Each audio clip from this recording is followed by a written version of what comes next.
सबसे पहले तो जो ओरिजिनल 4 हमने आपको बताए थे उन 4 में से तो 2 आ गए हैं। एज़ इन एक हसन अली आज पहुंच रहे हैं, आज़म पहुंच चुके हैं। डेविड वार्नर की जब हमने उन्होंने हमें टूर्नामेंट से पहले ही बताया था कि जब ये गैप आया था कि उन्होंने कोई एक अपने एक उनकी फैमिली कमिटमेंट थी पर्सनल रीजंस की वजह से कि मैं इस टाइम पे फिर वापस जाकर आऊँगा वापस, तो वो एक्सपेक्टेड है 9 तारीख को ही पहुँचने के लिए। उन्होंने तो अभी तक हमें कहा है कि मैं मैच के लिए अवेलेबल हूँ, लेकिन हम हर किस्म की तैयारियाँ लेकर चल रहे हैं क्योंकि उनकी शायद दोपहर तक में अराइवल है और मैच हमारा इवनिंग में है। तो ये डेविड वार्नर की तो ये सूरत हाल है। एडम जैम्पा कल एक्सपेक्टेड हैं आने के लिए क्योंकि उन्होंने अपना एक ब्रेक, उनकी भी ब्रेक पहले की हमने पेंसिल इन की हुई थी कि जब भी ये लंबा ब्रेक होगी तो उसमें हम प्लेयर्स को रिलीज़ करेंगे। आई नो कल से बहुत ज़्यादा हमारे 2 यूएई प्लेयर्स को लेकर बात चल रही है। वो आज इस वक्त अपना D50 का मैच खेल रहे हैं और उनकी वहाँ से फिर 9:45 को उनकी फ़्लाइट है, वो रात 1 बजे तक कराची में होंगे। तो ये इस वक्त सबका स्टेटस ये है। तो अभी तक तो हम बड़े कॉन्फिडेंट हैं, रिलैक्सड हैं कि हमारे प्लेयर्स सारे टाइम से वापस आ जाएंगे।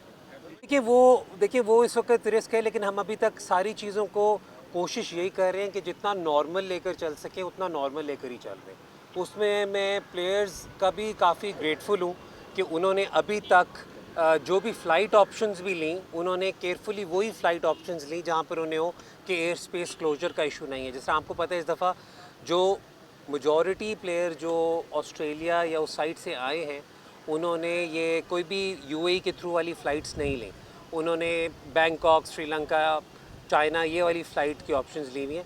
तो इस वजह से हमने अपनी तरफ से ये तो उनकी आइटिनरीज में तो बहुत कोशिश यही की है कि वो अवॉइड करें कोई भी ऐसी अनफोर्सीन सर्कमस्टांसेस।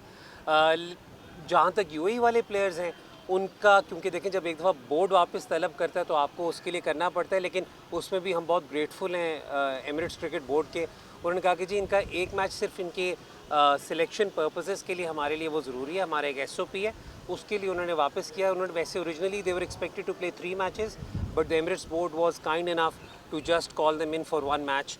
ये मैच खेल के फिर वो रात तक आ जाएंगे वापस। तो अभी तक तो ये सूरत हाल है। देखिए कोशिश हमारी तरफ से हमारी तो यही होती है कि जब ऑक्शन हो तो हमारा मेन पर्पस ये होता है कि अपने सारे मेन बेसिस कवर करें। जब एक टूर्नामेंट के अंदर आप जा रहे होते हैं, देखें क्योंकि पिछले साल भी अगर आपको याद होगा तो टीमों ने प्रिपेयर किया था, 3 सीमर्स वाली 11s के लिए मोस्टली प्रिपेयर किया था। वो कराची की कंडीशंस ऐसी थी कि 4 सीमर्स खिलाने पड़े थे।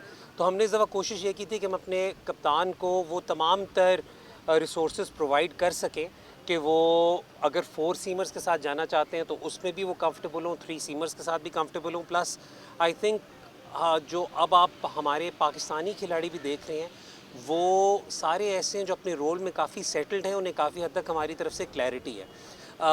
अभी तक परफॉर्मेंसेस अल्हम्दुलिल्लाह the spirit is there for everyone to see. Again बहुत बड़ा टूर्नामेंट है, एक दो मैचेस आपके खिलाफ चले जाएं तो सारा मोमेंटम टूट भी जाता है, लेकिन अभी तक हम होपफुल हैं कि आगे इसी तरह कंटिन्यू होगा। जहाँ तक आपने कहा कि सबसे ज़्यादा मैचेस हारने वाली फ्रेंचाइज कराची है, तो मैं सिर्फ ये कहूँगा कि जी जब से हमने रीबिल्ड किया है पिछले 2 सालों से, तो अब आप अगर हमारा विन परसेंटेज देखें तो पहले से कदरे बेहतर है। और अब कोशिश यही है कि अब एक नई डायरेक्शन में एक नई अप्रोच के साथ कराची किंग्स को आगे लेकर चलें। देखें जो भी एक इवेंट हो जिसके ऊपर एक फॉर्मल कमेटी बैठकर उसकी हेयरिंग कर चुकी हो और उस पर फैसला आ चुका हो, उस पर मुनासिब नहीं है कि हम कोई कमेंट करें।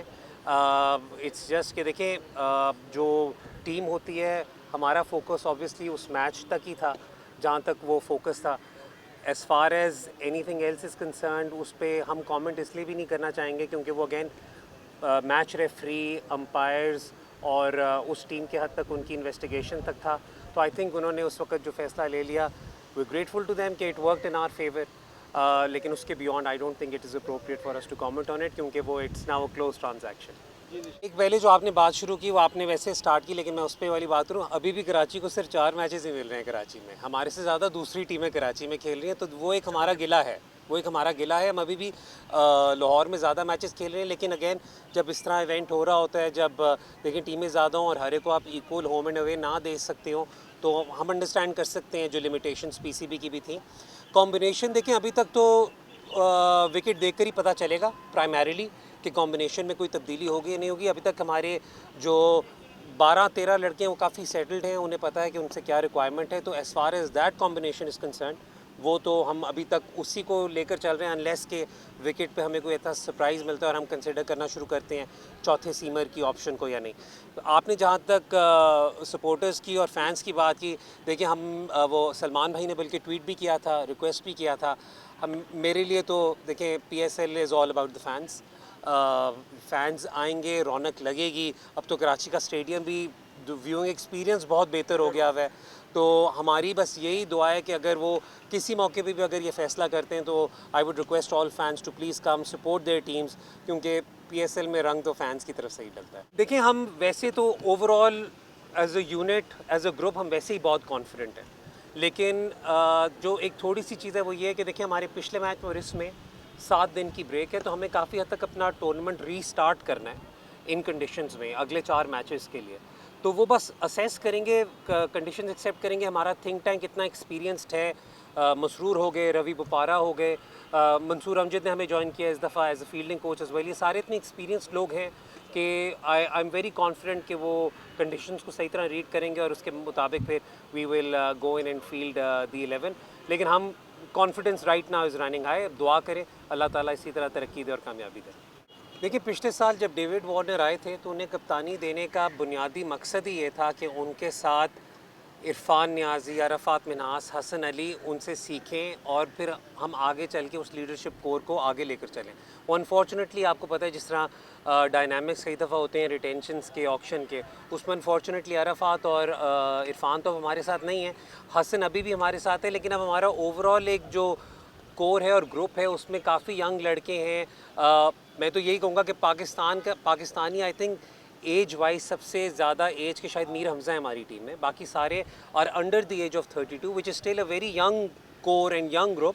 उसके अंदर आगे चल के हमारी कोशिश यही है कि देखें जब वक्त आएगा तो उस वक्त we'll look for the right candidate.